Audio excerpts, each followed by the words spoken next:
Bismillahirrahmanirrahim. Assalamualaikum warahmatullahi wabarakatuh. Alhamdulillahirrahmanirrahim. Wa bihi nasta'in wa ala umuri dunya waddin. Wassalatu wassalamu ala asyrofil anbiya'i wal mursalin wa ala alihi wa sahbihi ajma'in. Amma ba'du. Yang terhormat, Ibu Eka Trisnawati MPD selaku dosen pengampu mata kuliah mikrobiologi, dan tidak lupa teman-teman sekalian yang saya cintai dan saya banggakan. Puji syukur kehadirat Allah Subhanahu wa Ta'ala yang telah melimpahkan nikmat dan rahmat-Nya, sehingga pada kesempatan kali ini kita masih diberikan nikmat sehat dan dapat diberikan kesempatan untuk menjalankan aktivitas sebagaimana mestinya. Sebelumnya, perkenalkan, saya Mila Ulfatul Iko dari Farmasi Reguler semester 3 dengan NIM 42120025 Universitas Peradaban akan mempresentasikan hasil tugas saya terkait dengan mata kuliah mikrobiologi, yang mana pada mata kuliah ini tugasnya adalah menganalisis jurnal internasional.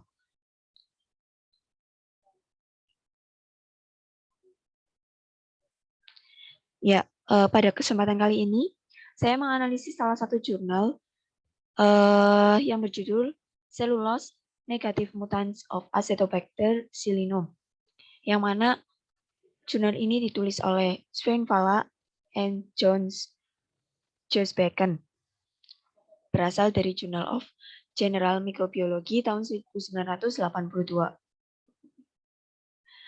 Adapun isi dari analisis jurnal kali ini yaitu adalah yang pertama ada pendahuluan berkaitan dengan variabel, permasalahan, dan tujuan dari jurnal tersebut. Kemudian yang kedua ada metode penelitian, yang ketiga ada hasil penelitian, dan yang keempat ada kesimpulan.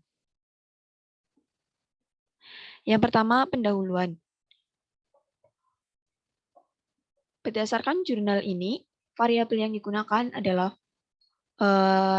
variabel yang ada pada jurnal ini yaitu adalah kultur campuran mutan tipe liar dan mutan selulosa negatif dari bakteri Acetobacter Psillinum. Yang mana bakteri Acetobacter Psillinum ini adalah salah satu bakteri yang digunakan dalam proses pembuatan nata de coco dan nata de soya. Kemudian pada jurnal ini disebutkan bahwa selulosa merupakan polimer organik yang paling melimpah di alam dan memainkan peran penting dalam integritas dinding sel tanaman. Nah, terlepas dari pentingnya selulosa itu sendiri, mekanisme dari biosintesis selulosa tersebut masih kurang dipahami. Dan Acetobacter Psillinum dikenal dapat mensintesis selulosa yang hasilnya sangat mirip dengan selulosa tanaman atau selulosa yang asli. Nah, bakteri Acetobacter Psillinum ini digunakan sebagai organisme model dalam studi tentang pembentukan selulosa atau biasanya digunakan dalam pembuatan nata de coco tersebut. Teori ini didasarkan dari penelitian Searle tahun 1977 yang kemudian ditulis ulang oleh Colvin tahun 1980. Nah, adapun pada jurnal kali ini, penelitian ini bermaksud untuk menganalisis biosintesis selulosa oleh Acetobacter Psillinum dengan teknik genetik dan untuk menggambarkan isolasi maupun karakteristik dari mutan selulosa negatif yang terbentuk secara spontan dan diproduksi setelah perawatan sel dengan berbagai mutagen. Nah, eksperimen pertumbuhan dengan kultur campuran mutan tipe liar dan mutan selulosa negatif ini digunakan untuk menganalisis fungsi biologis selulosa dalam Acetobacter Psillinum, yang mana jenis liarnya dikenal sebagai penghasil selulosa yang memiliki keunggulan selektif yang kuat dibandingkan dengan mutan selulosa negatif ketika ditumbuhkan secara statis. Dan hal ini diketahui sesuai dengan hipotesis dari Schramm dan Hestrin tahun 1954 yang menyatakan bahwa selulosa memungkinkan sel mencapai permukaan medium cair di mana suplai oksigennya melimpah dan mutan selulosa negatif dapat diperkaya dalam kultur labu kocok karena agregasi selektif sel penghasil selulosa. Selanjutnya ada metode penelitian. Penelitian yang dilakukan adalah metode analisis eksperimental, di mana metode ini bertujuan melakukan sebuah percobaan untuk mengetahui hubungan sebab akibat yang tercipta dalam sebuah variabel dan dibandingkan dengan variabel yang lain. Pada penelitian ini dilakukan eksperimen pertumbuhan antara variabelnya yaitu kultur campuran mutan tipe liar, dan variabel yang satunya lagi yaitu adalah variabel mutan selulosa negatif yang digunakan untuk menganalisis fungsi biologis selulosa dalam Acetobacter selinum. Kemudian ada hasil penelitian. Menurut Scrum dan Hestrin tahun 1954, mereka menemukan bahwa secara spontan mutan sel Acetobacter selinum akan menumpuk jika tipe liar itu tumbuh dan ditransfer berulang kali dalam budaya goyang labu. Dalam penelitian ini diperoleh 50 sel mutan independen dengan metode yang digunakan ini atau metode labu kocok. Nah, anehnya semua mutan ini kembali ke bentuk semula, galur penghasil selulosa ketika tumbuh secara statis. Kultur tersebut mengandung campuran sel-sel yang membentuk koloni mukoid dan tidak dapat dibedakan dari inokulum asli atau sel minus, serta sel-sel pembentuk koloni yang secara morfologis identik dengan tipe liar penghasil selulosa. Analisis kultur statisnya sendiri menunjukkan bahwa pada awalnya sel mutan tumbuh lebih cepat daripada tipe liar. Pertumbuhan mutan berhenti pada tahap lebih awal dari pertumbuhan tipe liar. Hal ini diakibatkan oleh dua faktor, yaitu pembentukan agregat dan keterbatasan oksigen. Nah, dalam kultur statisnya atau diam, pada keadaan diam, tipe liar membentuk agregat kecil yang mungkin menghasilkan waktu generasi yang lama. Pada kepadatan sel yang lebih tinggi, oksigen menjadi terbatas, sehingga sel-sel yang berada di dekat permukaan media kultur memperoleh suplai oksigen yang cukup, yang mana sel-sel ini berfungsi sebagai produsen dari selulosa itu sendiri. Nah, pembentukan pelikel selulosa juga dapat berfungsi sebagai filter yang menghalangi difusi oksigen ke dalam media kultur.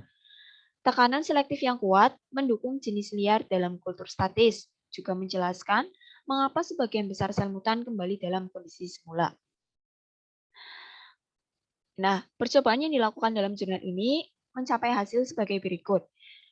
Hasil percobaan di mana rasio awal sel negatif ke sel-sel positif 3, yaitu campuran diinkubasi statis atau diam. Awalnya mutan tumbuh lebih cepat daripada jenis liar dan rasio antara kedua jenisnya adalah 1000 setelah inkubasi selama 2 hari. Pada kepadatan sel dari sekitar 10⁻7 sel mililiter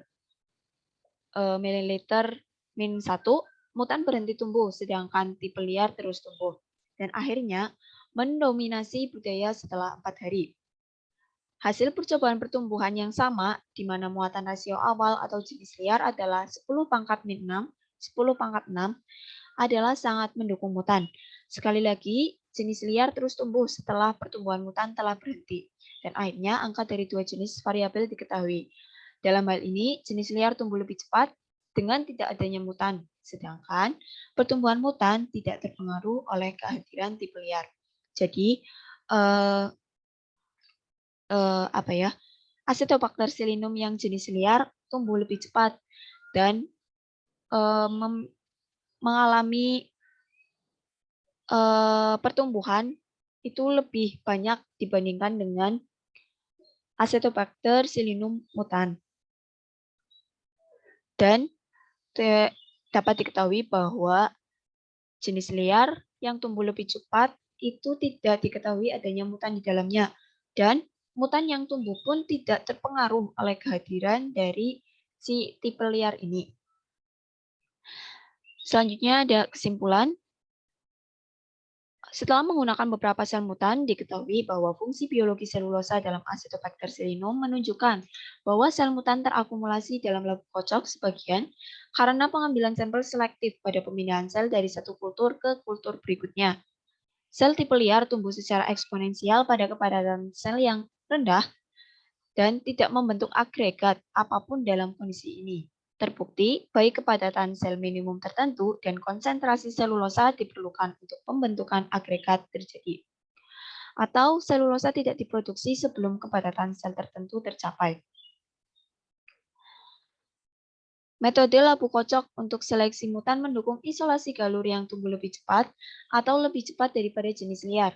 Tidak dapat dikecualikan bahwa prosedur ini memilih kelas sel mutan tertentu yang akhirnya berdasarkan percobaan penelitian yang dilakukan dapat disimpulkan bahwa frekuensi spontan mutasi dalam biosintesis selulosa lebih rendah dari 10/5 mutasi per sel per generasi.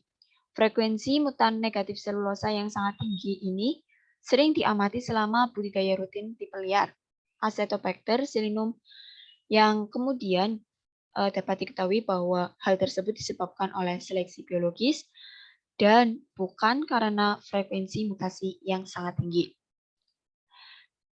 Mungkin itu yang dapat saya sampaikan. Kurang lebihnya mohon maaf. Wabillahi taufiq wal hidayah. Wassalamualaikum warahmatullahi wabarakatuh.